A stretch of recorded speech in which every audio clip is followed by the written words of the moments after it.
because yo no soy chismoso, but they want me to ask you, did you see Fergie on the VMAs Sunday, and what did you think about her performance? Yeah, that was dope. So happy that that song has resurfaced, and we've sampled people in the past, and that's what gave us the ability to have songs like Weekends or songs like Ritmo, sampling hits of the past and reimagining them. Will.I.Am. William. Will.I.Am, en español es William. William. Will.I.Am or Memo. Memo, ¿cómo tú estás? Muy bien, ¿y tú? Yo muy bien. Tu español está casi perfecto. Your Spanish is almost perfect. Thank you, my Mexican neighborhood that I grew up in.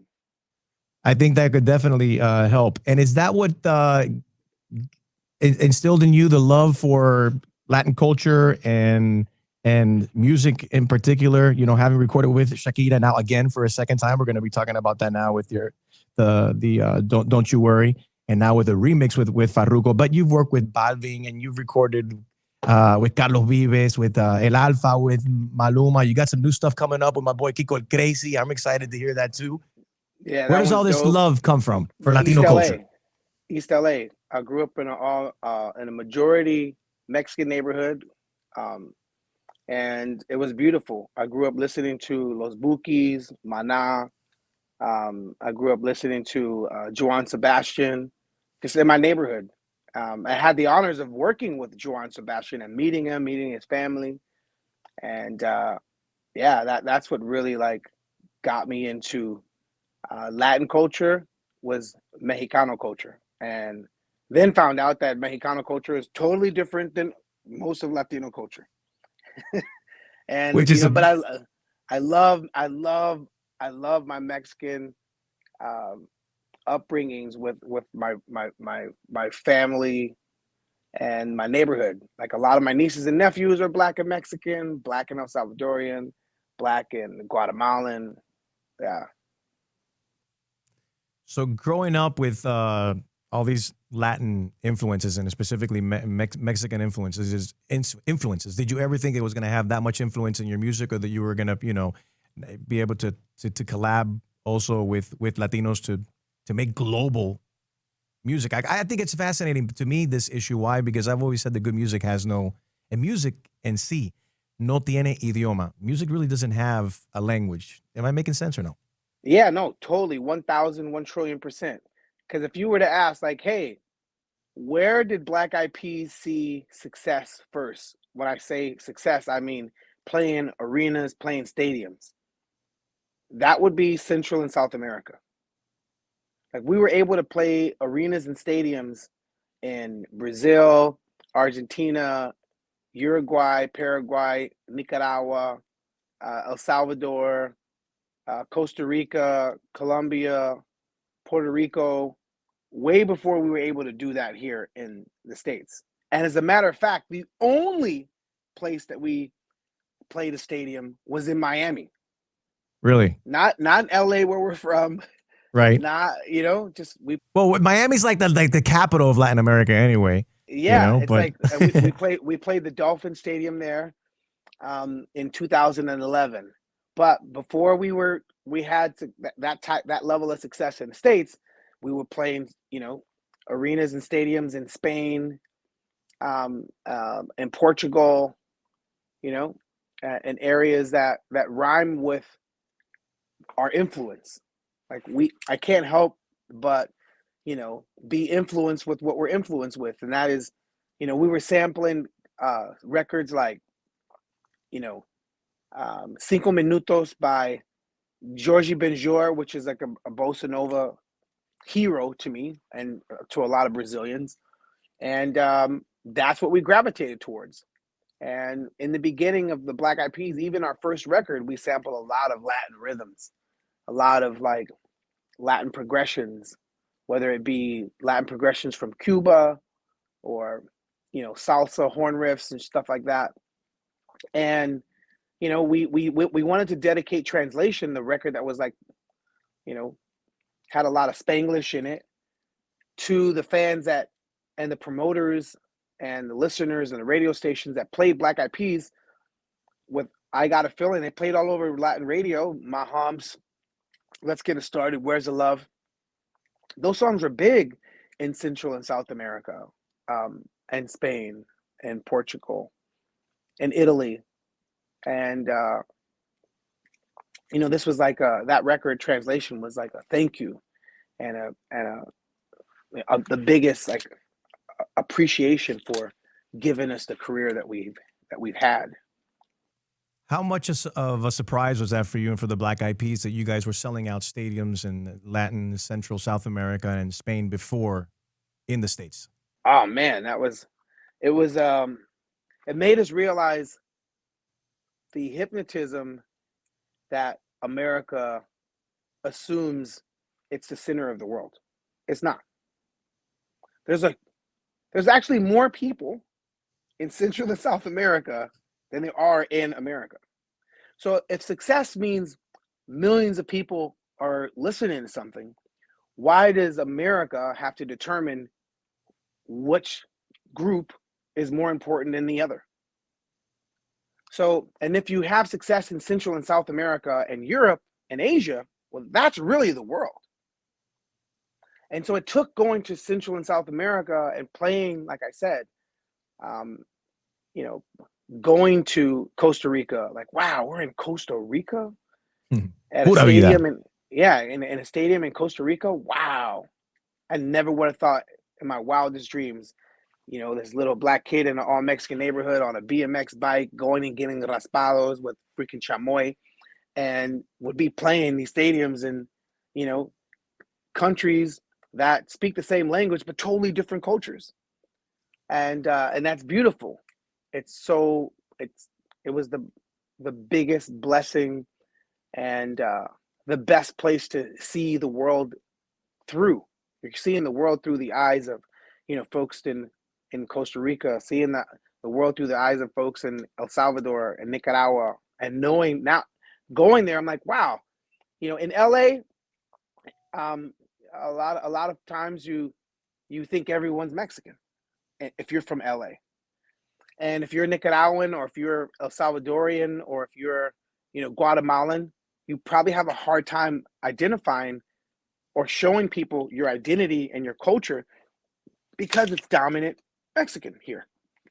But going to those countries and seeing the difference, it made me appreciate my Salvadorian friends, my Belize friends, my, Guatemalan friends that I grew up with. That the school systems don't tell you their history. They're barely telling you Mexican history.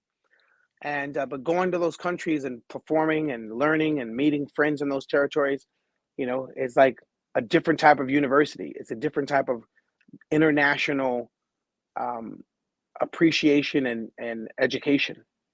Like you're getting educated on people's cultures, and you appreciate them even more after you leave their countries and exchange that cultural exchange. And having said that, you got me thinking now. I don't know if you've ever done a 23andMe or an Ancestry DNA test. I'm curious to see if Will.I.Am, if Will.I.Am has some type of percentage of maybe Spanish, Mexican, or maybe Dominican. 23andMe?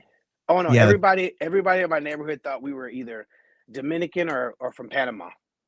Okay, Panameño. Because like my family grew up, my aunts, my cousins, especially on my aunt's side, they look like El General. Like they look for real. Like and we growing up, I spoke in like a thick East LA Chicano accent. Let me hear it. How does it sound? Not even fool. Like when I was little, like I talk like how can I explain it? Like como dices, like I talk like you would thought I was freaking Mexican on the telephone, fool. Like it was like that, Holmes. It was like that. It was like that. It was like that, puto. Oh, you got me thinking like Cheech and Chong. Did you see Cheech and Chong introduce the Red Hot Chili Peppers on Sunday at the VMAs? That was awesome. That was feeding me. There you go. That was feeding me. Yeah, that was dope. Really, really cool. Listen, let's talk about Don't You Worry. So who's a bigger party animal, first of all, you or David Guetta? I would let David answer that. Okay. He'll probably say us, but Us, like when you two get together? no, like the Black Eyed Peas. The Black Eyed Peas. Got it. Me and Apple in There you particular. go. Me and Apple. But because David is like in the mix of the ultimate parties, Right. David Guetta.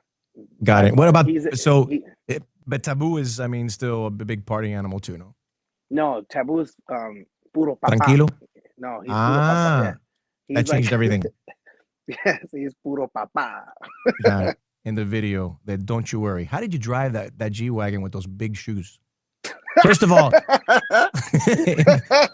Your eye on the detail is crazy. yeah, Like, man, was like, that a green? No, because I saw when you hopped out of the wagon, I was like, how did he drive? Those things are like space shoes, man. no. So good thing, we didn't drive the car in the video. We were parked. Okay, got it. Yeah, we were parked. So you was But like, got it. but when I Stuntman have thing, you got it. when I have shoes like that, I'm like a one shoer. I just take that one off and I just drive with the socks. All right, you take that one, your right shoe off so you can brake and you can accelerate. You don't have a problem. Nothing gets in the way there. Yeah, All right. no slippage, overstepping. So the song is getting it's very successful. It's getting a lot of play. Great seeing Shakira on there talking to the aliens. That was kind of weird there. Me amo, te amo, llamatrina. I don't know if you've seen that lady that says that she talks to the aliens. I felt like Shakira was like channeling that lady there. And now you do the remix with Farruko. How'd that come about inviting Farruko to be part of this remix? Oh man, first off, I gotta like salute Faruko because that guy's like the nicest. He has the most humblest, nicest. And when I say humble, I'm not talking about, a lot of times people throw around the word humble once they've reached success. I'm looking at it from like growing up. If I grew up with Faruko, I would still feel the same way. Like no matter if you're poor, if you're rich, humble is humble. And that's just like this gentle spirit. He is a sweetheart. And he's always been like that from day one. He's just a very kind, gentle soul. Yeah. So, and music and his success hasn't altered that. Because a lot of times, like you could get like, you start off, you have a gentle soul and you're humble with nothing. And that is the most beautifulest when you know how to approach people, you make everybody feel safe. And then success happens and they're like, yo, somebody changed. And I don't think he's changed and he's changed even more because he sees his purpose. He sees his purpose to spread light. He sees his purpose to to remind people that there's something greater and bigger than us all. And his connection with God is beautiful. And it reminded me with my relationship with my grandma and then, my whole family and what we were centered in and why I believe the reason why we've had success is because of this, our fearlessness to speak the truth on songs like Where's the Love, our fearlessness to speak the truth and spread joy when everyone is promoting negativity, when everyone seems to be making money doing different, darker vibes. And coming from the projects and the ghetto that I come from, we've chosen to take like a lighter. When I say light, I mean light. Like shedding light on all the darkness, right? Yeah, and I see that in Faruko, and it's like kin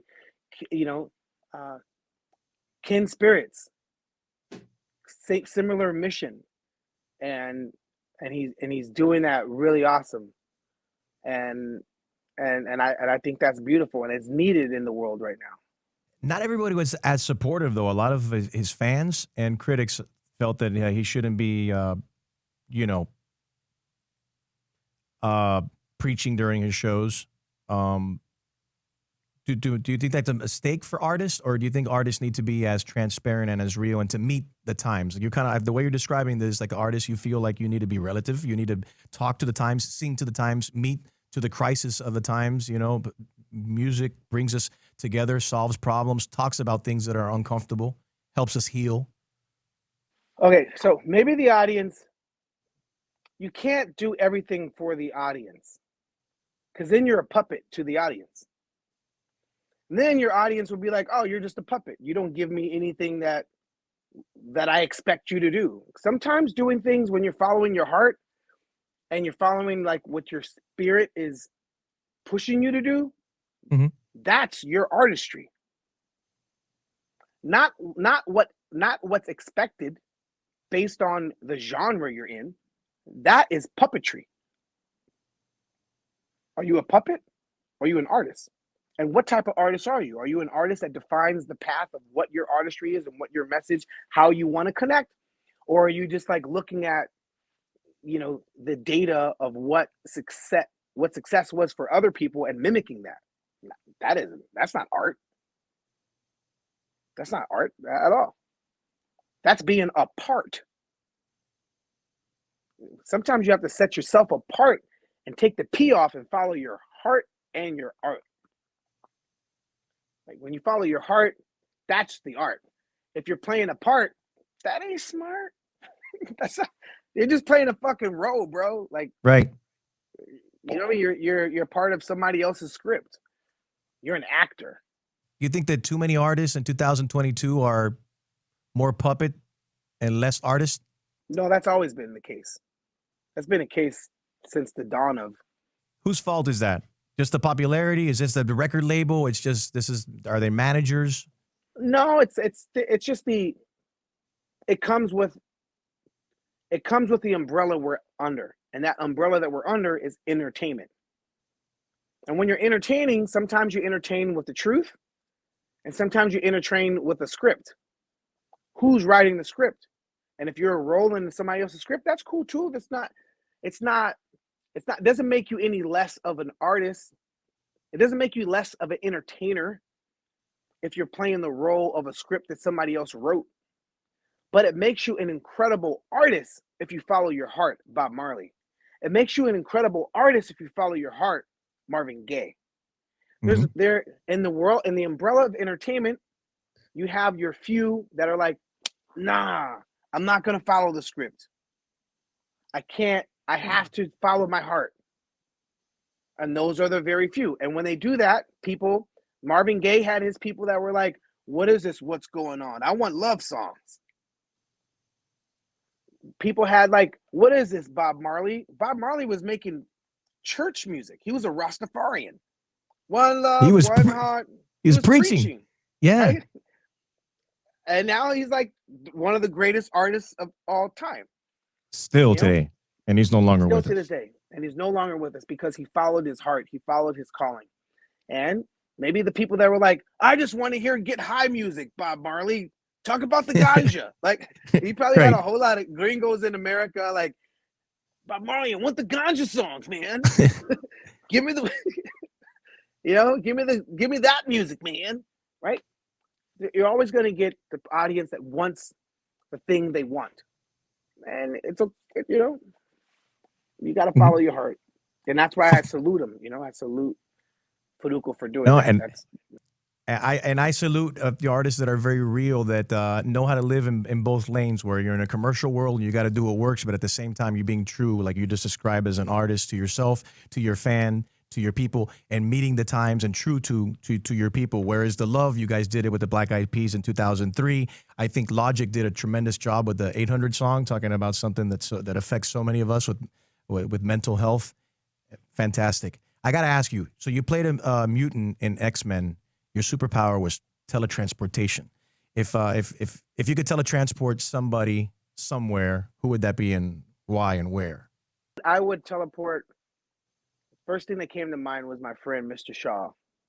He passed away, and I wish I could have teleported him in that moment to get the best urgent care so he didn't have to pass away like that. Um, yeah, and yeah, I miss him terribly. So yeah, I wish I could have done something there. Yeah. May you rest in peace. Did you enjoy acting? I know that Are we going to be hearing your voice doing Pierre and the pigeon hawk? Is that all working out? Yeah, that was fun. That was fun to do. I like that level of freedom. That you're playing a character. You don't have to worry about like it's more free than playing a role in a physically next to someone. Mm-hmm. For me, like, and I loved X-Men. That was great. That was my only movie I was in though. It's my first and the last time I did that. So But will it be the last? the last, but that was the All right. last time I did something like that, and the first time I did something like that. So that was like it was a big jump, and I was so nervous. But Yeah. then after getting, the experience, Madagascar was, man, that was amazing. And Rio 1 and 2 was like the most fun. Wow, that was and the Pierre the Pigeon Hawk, that was just as fun. So those are my the things that I've done in that realm. I know I did a couple of TV shows, but it's Mm-hmm. not the same. It's not the same by any measurement. Doesn't even come close. Will, I didn't know that you were a liquiditarian. Could explain this to me. So there's certain days of the week where you don't chew, you only drink. Yeah, so especially after a tour. Okay. So we just did our European tour um, throughout the whole entire summer. It was like 2.5 months, So and we're I the came back. same. We're the same. I'm a liquiditarian, but I drink beer, I drink vodka, I'll drink rum, tequila. Yeah, so Am I I'll do like, right? My liquids are slightly different, but am I considered a liquiditarian too, nah, or an even close. alcoholic? So I'll do like Monday, Tuesdays, Wednesdays, All right. Thursdays, Fridays without chewing, Okay. just juice, and I do that for 2 weeks, and then by the third week, on Thursdays and Fridays, I'll have salad, and Dude, then I on tried that. I tried that once, and I peed for like 2 weeks out my butt. I just I don't know. that's a And then good I thing. That just means, ate a whole pie of pizza afterwards, and I felt great. I felt like yeah, you gotta be careful when you go yo-yo that way because you could really mess up your digestive tract. I congratulate you for having that willpower. It's a great remedy to keep your digestive in order, to retain energy and focus, because your body, a lot of times people think they eat a burger and then on Tuesday and then on Wednesday they shit out a burger. That's that's not like, if you eating a burger or a pizza, you're not using number two until like 2 weeks. Right. So you're just because like a lot of times you eat some corn and you see corn, that's because your body doesn't digest corn like it does. So it So we just probably passes ate that through. corn like a year ago. No, corn is Faster, almost moves through us immediate. faster. I Yeah, wonder because how your it all body. comes out. It's almost like you eat corn, it's all like cut up, right? But then when you shit it out, it's like a corn on the cob. I don't know how does it manage to find its way back together? That's something I've never. I don't know. I don't know how our conversation ended up here. It's a very shitty conversation now. We ended up in the bathroom, in the toilet. It's a little stinky. But that's I've always had that question. I'm gonna have to ask my doctor that. How does that happen? No, your body doesn't digest it like that. Yeah. So you got to think of all the corn types of stuff that you consume, like corn syrups, and what is your body doing with that energy? How is it processing it? How does it metabolize it? Is it turning it into fat immediately? All these types of corn-based product, and corn is everywhere. And that's why when you go outside of America, you don't Mm-hmm. see as much obesity as you do here, because a lot of the stuff that we have has so much processed corn, processed corn syrup, processed sugars. It's the highest heart disease, Yep. obesity that we have in the world. Um, so America's great, but we're not the healthiest. No, we can definitely learn from our European brothers and sisters. I spent a month out in France now during the summer, and I came back like 7 or 8 pounds less. You end up eating lesser portions, less amounts during the week, and definitely a lot healthier. Will, Keep making great music. Great talking to you. Don't You Worry remix. Black Eyed Peas featuring Farruko. Of course, Shakira. Brand new music, and we have the world premiere right here on iHeart Latino. It was great talking to you. I have to ask, my producers here are asking me. It was like, I don't know if he's going to like this question, but please ask him. They want to know. You can answer it if you want or not. I don't know what the drama is here because yo no soy chismoso. But they want me to ask you, did you see Fergie on the VMAs Sunday, and what did you think about her performance? Yeah, that was dope. So happy that that song has resurfaced, and we've sampled people in the past, and that's what gave us the ability to have songs like Weekends or songs like Ritmo, sampling hits of the past and reimagining them. So when somebody samples, things that came out of your brain, Jack Harlow, thank you so much for um, you know having the open mind to take a song, reimagine it, and make it vibrant for this era, and educate folks on that melody, that those vibes for these times. That's freaking awesome. Fergie did an awesome job at the VMAs. Jack Harlow really uh, shed light and ladies and gentlemen, Fergie. That was beautiful. Um, so yeah, I'm really really happy that she's able to you know be a part of the zeitgeist. Like right now, there's that song that came out in 2006. Mm-hmm. Mm-hmm.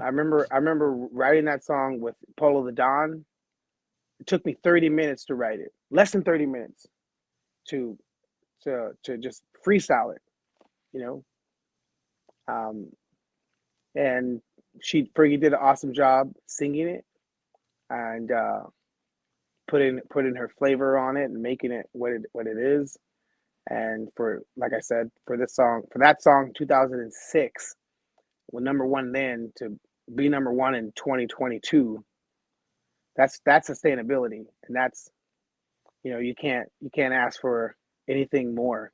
You could dream big, but then when the dream is bigger, you just got to be grateful and thankful for all the people that played a part in that. So, yeah, she did great. Thank you MTV for having her. She's a sister and a family member and a dedicated mom. So for her to take time off of being a mom and rocking the MTV VMAs with Jack Harlow to celebrate the success of the song, that's freaking great. There was a very special moment there on Sunday. Talking about dreaming and talking about songwriting, when are you most creative? When you're writing music, does it come to you while you're sleeping? Does it come to you early in the morning, late at night? Any time of the day? No, I gotta say I'm blessed that there's no I only could be creative. Right. No, That's not you. all all the time, bro. Like all the time. I'm a creative horn dog, creative porn star. Like I just all the time is ready to go, bro. Are you gonna fire up an OnlyFans account soon? No, no, no, not no, That's not for you. that's not for me. That's not for me. Do you still look good naked? Be I don't honest. be looking. I don't be looking Come at on, man. myself You don't like be that. looking in the mirror. No, I mean that means that would mean not that there's nothing wrong with it, but I like girls. But Okay. if I were to look at myself naked and get all freaking juicy, then that means Right. I'm gonna get juicy for a doppelganger of me. Like, that's not happening. Hey, I got Right? okay. So Okay. Bad Bunny kissed his male dancer. He won Artist of the Year. Congratulations to my boy Bad Bunny. it's If awesome. Will.I.Am, No, we already know you're he's straight, but if you had to kiss a male artist, who would it be? Quickly, why? Who? what? If you had to That's kiss a a male artist like Bad Bunny did on the VMAs, who would Will.I.Am kiss? what type of kissing you talking about? Like the one Bad Bunny did. It wasn't. Would you consider it a tap kiss? No, yeah. They lock lips. I don't think there was no tongue action, but they lock lips. Wait, like a European, like congratulations, one of those types No, of the kisses? European is like dos besos or like a mwah, mwah. No, like Britney, Christina Aguilera, Britney Spears, Madonna, 2003. Mwah. You know, You didn't see it? no, no, I saw it, but for me, all I Got it. know is Right. me. And for those that have that's what that makes them like feel like not feel. That is the definition of them living to the fullest. That's awesome. If that is your way that you like explode your spirit, your soul, that's awesome. But for me, the way my soul ignites, which is me, is, you know, kissing a chick. and my soul doesn't ignite like that. You know, like there's sometimes you get a match, there's some types of matches you put on any type of surface and Right. it lights up. And there's some matches that don't do that when you put it on any type of surface. I'm the type of match that is a certain type of surface that makes it go. I don't know if that's unfortunate. I don't know what it is. It is what it is. It's called I read you. It's respect. You respect everyone's. Yeah, I get it. For those, I get it. But for those that freaking light up on any surface, that's awesome. So it's more than clear. You would choose Lil Nas X. Lil Nas X. Lil Nas I'm playing. I'm messing. I'm clowning. Will.I.Am. Yeah, it's cool. You're the best, man. Thank you so much. Thank you, bro. It's been an awesome convo. Can you come through when you come to Miami? Because every time the Black Eyed Peas are coming, they're coming to this award show, they're coming to that award show. We're blocks away. Okay, I want Will.I.Am to come on in here, and you've never come in person. Yeah, you know, like I have plenty of liquids. If you come through on earlier in the week, again, we have tequila, we have vodka. We'll call one of the juicing companies. I'll bring some mangoes, some avocados. We'll throw them in the blender. No, we'll make some. I'll throw some blenders. We'll liquefy the blenders. We will liquefy the burgers. We'll liquefy a frita. Have you ever had a pan con bistec? A Cuban pan con bistec? I'll throw it in the blender for you. We'll make a pan con bistec shake. A Black Eyed Peas pan con bistec shake. I would try it. Not. But what's it called? Throw some Aperol Spritz. Okay. All right. Yeah, I'm down with Aperol Spritz. Yeah, that's nice. That's nice. Apple Spritz are cool. At night. Not I'm down. time. But those Aperol Spritz, you gotta drink with like your pinky up, kind of like. Yeah. Boom. Yeah. Will.I.Am, Don't You Worry remix. Black Eyed Peas, Shakira con Farruko, David Guetta. Keep making great music. Will.I.Am, you're the best. Thank you, Farruko. Respect and love. Gracias.